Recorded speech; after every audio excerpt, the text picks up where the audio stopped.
WBLM, it is break time at the Blimp Diner. It's your WBLM Classic Lunch Hour, 12:31. Tommy with you here, and a special guest. We have author Richard Loren hanging out with us today. He's just written his memoir. It's just published, called High Notes. Richard's experiences with Grace Slick and the Jefferson Airplane, Jim Morrison and the Doors, and Grateful Dead. You managed the Dead for a little bit of time there, Richard. Tell us some more about Jerry. Well, Jerry, there's really no way to measure his greatness or his magnitude as a person or a player, you know. He was truly a mentor, really, to everyone he touched. He was a kind of a rock and roll Buddha, if you can say that, you know. And he never told anyone how to behave. You know, he wasn't like, he was the leaderless leader. He wasn't the guy that said, "Well, we got to do this or we got to do that." No, he would paint a picture of a situation and then make other people feel as if they made the decision. Yeah. You know, and you know, when I traveled with him a great deal, we encountered a lot of people.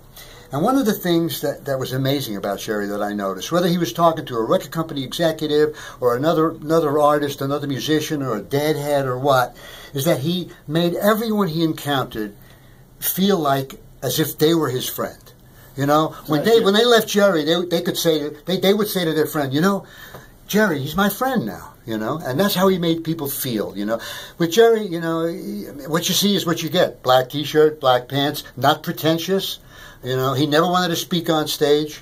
He decided, you know, they were the anti-political, or they were anti-authoritarian, but not political. And there was an interesting passage in the book where you referenced Jerry talking about how rewarding it was for him to just go play in a bar for 50 people and not have to be Jerry Garcia from the Grateful Dead. Right, because so it was a burden sometimes maybe to him. Yeah. Oh, quite a burden. And he felt a big responsibility because the Grateful Dead really cared about everyone that worked for them. They were really they were cultural icons for sure, and they were like a social unit, a sociological experiment. They weren't a commune, but more like a community of like 50 people that were the Dead members, their wives, and close friends, and with the same similar views and lifestyle, and Jerry wanted to take care of them. The Grateful Dead wanted to take care of them, so they were paid very well. Yeah.